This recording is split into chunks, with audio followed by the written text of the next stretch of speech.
अपनी सहेली के बेटे के विवाह में शामिल होकर पटना से पुणे लौट रही थी कि रास्ते में बनारस में रहने वाली भाभी चाची की बहू से मिलने का लोभ संवरण नहीं कर पाई। बचपन की कुछ यादों से वे इतनी जुड़ी थी जो कि भुलाए नहीं भूल सकती। बिना किसी पूर्व योजना के पूर्व सूचना के रास्ते में ही उतर गई। पटना में ट्रेन में बैठने के बाद ही भाभी से मिलने का मन बनाया था। घर का पता तो मुझे मालूम ही था, आखिर जन्म के बाद 19 साल मैंने वहीं गुजारे थे। हमारा संयुक्त परिवार था। पिताजी की नौकरी के कारण बाद में हम दिल्ली आ गए थे। उसके बाद इधर उधर से उनके बारे में सूचना मिलती रही, लेकिन मेरा कभी उनसे मिलना नहीं हुआ था। आज 25 साल बाद उसी घर में जाते हुए अजीब सा लग रहा था। इतने सालों में भाभी में बहुत परिवर्तन आ गया होगा, पता नहीं हम एक दूसरे को पहचानेंगे भी या नहीं, यही सोचकर उनसे मिलने की उत्सुकता बढ़ती जा रही थी। अचानक पहुंचकर मैं उनको हैरान कर देना चाह रही थी।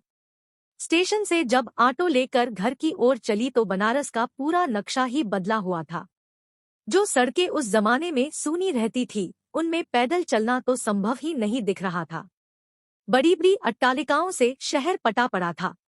पहले जहां कारों की संख्या सीमित दिखाई पड़ती थी, अब उनकी संख्या अनगिनत हो गई थी। घर को पहचानने में भी दिक्कत हुई।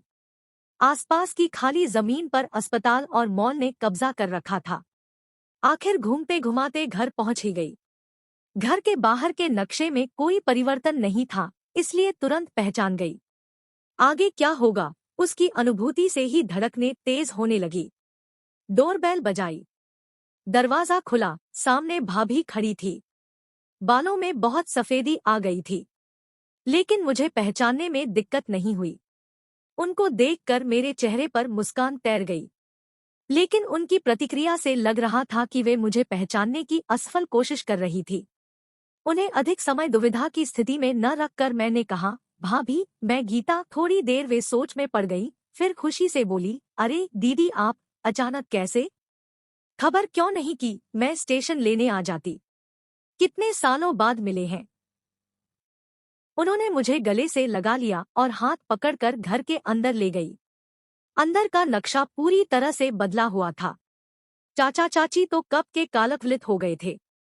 2 नंदे थी, उनका विवाह हो चुका था। भाभी की बेटी की भी शादी हो गई थी।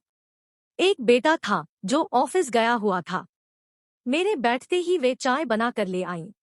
चाय पीते पीते मैंने उनको भरपूर नजरों से देखा। मक्खन की तरह गोरा चेहरा अपनी चिकनाई खोकर पाषाण जैसा कठोर और भावहीन हो गया था।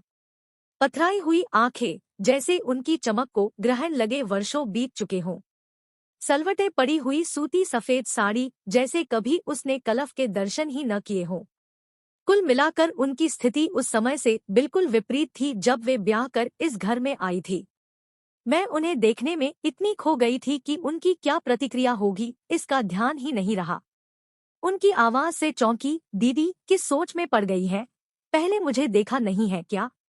नहा कर थोड़ा आराम कर लीजिए ताकि रास्ते की थकान उतर जाए, फिर जी भर के बातें करेंगे। चाय खत्म हो गई थी। मैं झेम कर उठी और कपड़े निकालकर बाथरूम में घुस गई। शादी और सफर की थकान से सच में बदन बिल्कुल निढाल हो रहा था। लेट तो गई, लेकिन आंखों में नींद के स्थान पर 25 साल पुराने अतीत के पन्ने एक एक करके आंखों के सामने तैरने लगे। मेरे चचेरे भाई का विवाह इन्हीं भाभी से हुआ था। चाचा की पहली पत्नी से मेरा इकलौता भाई हुआ था। वह अन्य दोनों सौतेली बहनों से भिन्न था। देखने और स्वभाव दोनों में उसका अपनी बहनों से अधिक मुझसे स्नेह था, क्योंकि उसकी सौतेली बहनें उससे सौतेला व्यवहार करती थी। उसकी माँ के गुण उनमें कूट कूट कर भरे थे। मेरी माँ की भी उसकी सगी माँ से बहुत आत्मीयता थी, इसलिए वे उसको अपने बड़े बेटे का दर्जा देती थी। उस जमाने में अधिकतर जैसे ही लड़का व्यवसाय में लगा कि उसके विवाह के लिए रिश्ते आने लगते थे। भाई एक तो बहुत मनमोहक व्यक्तित्व का मालिक था, दूसरा उसने चाचा के व्यवसाय को भी संभाल लिया था। इसलिए जब भाभी के परिवार की ओर से विवाह का प्रस्ताव आया तो चाचा मना नहीं कर पाए। उन दिनों घर के पुरुष ही लड़की देखने जाते थे, इसलिए भाई के साथ चाचा और मेरे पापा लड़की देखने गए। उनको सब ठीक लगा और भाई ने भी अपने चेहरे के हाव भाव से हाँ की मुहर लगा दी, तो वे नेक करके शगुन के फल मिठाई और उपहारों से लदे घर लौटे तो हमारी खुशी का ठिकाना नहीं रहा। भाई जब हमसे मिलने आया तो बहुत शर्मा रहा था।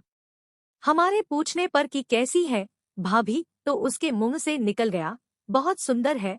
उसके चेहरे की लजीली खुशी देखते ही बन रही थी। देखते ही देखते विवाह का दिन भी आ गया। उन दिनों औरतें बारात में नहीं जाया करती थी। हम बेसब्री से भाभी के आने की प्रतीक्षा करने लगे। आखिर इंतजार की घड़ियां समाप्त हुई और लंबा घूंघट काढ़े भाभी भाई के पीछे पीछे आ गई। चाची ने उन्हें औरतों के झुंड के बीचों बीच बैठा दिया। मुंह दिखाई की रस्म अदायगी शुरू हो गई। पहली बार ही जब उनका घूंघट उठाया गया तो मैं उनका चेहरा देखने का मौका हाथ से जाने नहीं देना चाहती थी, और जब मैंने उन्हें देखा तो मैं देखती ही रह गई। उस अद्भुत सौंदर्य की स्वामिनी, कोरोट मक्खन सा झक सफेद रंग, बेदाग और लावण्यपूर्ण चेहरा, आंखों में हजार सपने लिए सपनीली आंखें, चौड़ा माथा, कालेगने बालों का बड़ा सा जूड़ा, तथा खुशी से उनका चेहरा और भी दपद पा रहा था। वे कुल मिलाकर किसी अप्सरा से कम नहीं लग रही थी। सभी औरतें आपस में उनकी सुंदरता की चर्चा करने लगी। भाई विजय मुस्कान के साथ इधर-उधर घूम रहा था। इससे पहले उसे कभी इतना खुश नहीं देखा था। उसको देखकर हमने सोचा, माँ तो जन्म देते ही दुनिया से विदा हो गई थी, चलो कम